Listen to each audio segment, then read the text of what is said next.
Lovers and the Dreamers by Elizabeth Scarhart. Illustrated by the Mayor of Halia. Narrated by Elizabeth Scarhart. Chapter 2. The Realm of Feelings.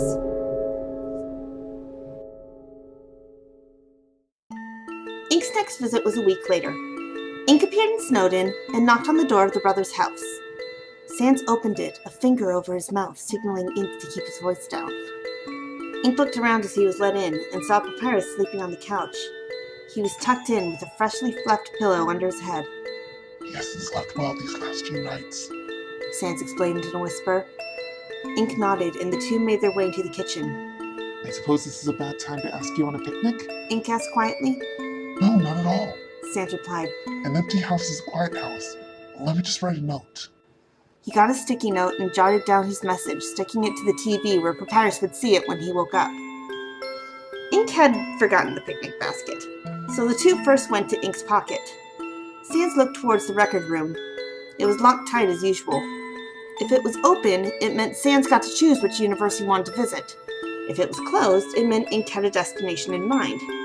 Where are we going? Sans asked. Undertale? Ink shook his head, smiling. Pirate Tale? Another head shake. Fairy Tale? Closer, but still no. Ink said. I'm not taking you to a universe today. I'm taking you to a realm. A realm? Sans asked. Ink paused, thinking. How could he explain this? He finally picked up a basket of fruit from his counter and handed it to Sans. Pretend this is the multiverse, He said. Each piece of fruit is a universe just like the ones you just mentioned. However, in some of them, the pulp of the fruit has been removed, leaving the skin or the peel empty. That's an antivoid. You with me so far? Sans nodded. Said peels and skins are called voids, areas in limbo between this life and the next that make up our universe's structures. Ink continued. On that note, the air around the basket is the afterlife. Sans nodded again, though a little confused on the void aspect. Then you have the basket itself, which holds it all together. Ink said. The reeds making up the basket are realms. Realms are areas of things like feelings and morals, life and death, etc. They're full of magic, as well as often their own caretakers and guardians. Are these guardians interdimensional people like you? Sans asked. Yes, but they didn't start out as regular monsters like I did. They were born as interdimensional beings, so we call them energy beings to separate it out. Ink said. Enough questions. You can learn more when we get there. Ink grabbed the picnic basket and painted a door. He opened it up and waited for Sans to go first. Sans couldn't believe his eyes. Before him stood a large forest. Trees grew tall and strong, many bearing fruit, nuts, or birds. Other small critters, like squirrels and chipmunks, scurried around, hiding and popping out of the flowers. Sunbeams streamed through the leaves, creating a shimmering effect on the forest floor, and a gentle river was nearby. Whoa! Sans' starry eyes were wide. Ink had showed him many amazing worlds before, but there was something different about this one. Sans could feel this place had more magic, like Ink said. The magic seemed to make everything more alive. Welcome to the realm of feelings. Ink smiled, making the door disappear. My buddy Dream lives here. He said he knew the perfect spot for us. Ink started down the side of the river. Sans followed, looking around. It was quiet here, peaceful. Everything he looked at seemed to fill him with a sense of joy and tranquility. This place would do Pappy a lot of good, He thought. He'd have to ask Ink if he could bring him here later.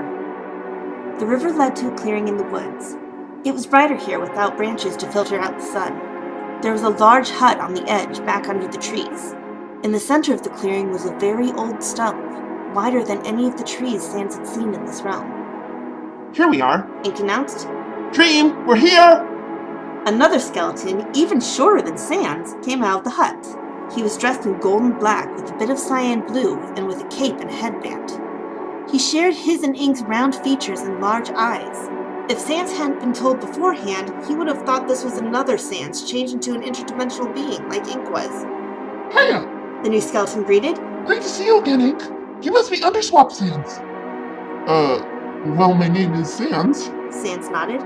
Nice to meet you, and congratulations! You're really lucky to be dating someone as amazing as Ink. You'll never have to worry about anything because Ink is so powerful, he can fix anything in a jiffy. Dream said excitedly. Ink cleared his throat uncomfortably. Dream, we're here for a picnic? Oh yeah, follow me! Dream picked up the basket for Ink and started off, following the river again. Sans and Ink lingered back a bit. Got you on a pedestal, doesn't he? Sans asked quietly. Ink nodded. Don't get me wrong, Dream's really nice. He's a friend of mine. But given that I can make just about anything appear out of nothing, I'm considered pretty powerful.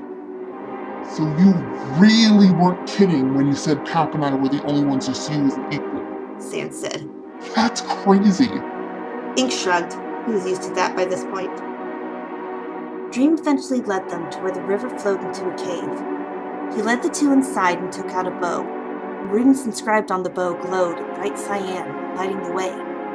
The cave forked, with the river going in one direction. Dream led them the opposite way. The cavern grew lower and turned this way and that. Gems of all different colors were glowing brightly enough that Dream could put away his bow. Eventually, the passage led to another cave opening, but this time they were under the river. It was falling past them outside the entrance in a waterfall. The waterfall only let in a little light, leaving the gems to light up the area and cause the watery sheet to shimmer. Whoa. Sans stared at the sight before him. He'd never seen anything like this in any of the universes Ink had showed him. Realms really were something special. Will this do for you? Dream asked. This is perfect. Thank you, Dream. Ink replied.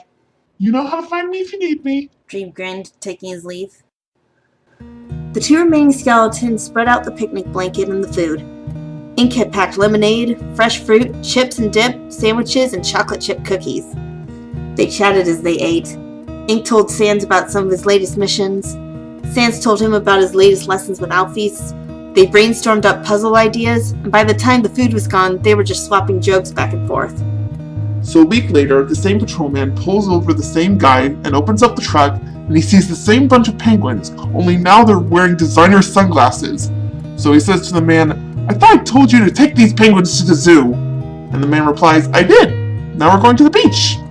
Sans laughed loudly at Ink's joke and at the mental image of a bunch of penguins in various designer sunglasses. He'd seen what they looked like in books from the surface. I really love your laugh, Ink told him. Sans smiled. I like yours too. You're the best audience I have when I feel funny. Ink chuckled. Yours is so real though. You never hold your laugh back. It's one of the things I like about you. You're never afraid to show your real self. He took Sans's hand. I like you for a lot of other reasons too. You're handsome, you're funny, you're clever, and you never think the worst of people. Sans smiled. You're amazing too, Ink. You shoulder so much responsibility and you always do it with a smile. And you never let it make you too busy for friends or loved ones. Well, it's them who make me smile. Ink replied. Especially you. That's why I lingered at Muffet's the other day. I need to ask her permission to do this. Ink got on one knee and pulled out a small box. Inside was a handmade silver-woven ring with a shield entwined into the design. Sans, will you marry me? Sans's eyes widened. He jumped up, grabbing Ink in a hug, kissing his cheek. Absolutely! Yes, yes, yes! Ink laughed, kissing his mouth to quiet him before slipping off his glove and slipping the ring onto his finger. It was just the right size.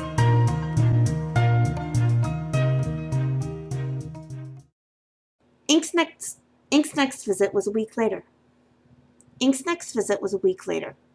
Ink appeared in Snowdon and blah blah blah blah blah blah blah blah blah blah blah blah. Why is it always at the beginning for the story, apparently? And why am I sadly using this voice? I don't. Sugar. And there goes my heater knocking over. Okay, I'm gonna take a little break. Dream eventually led them. Heater! House heater this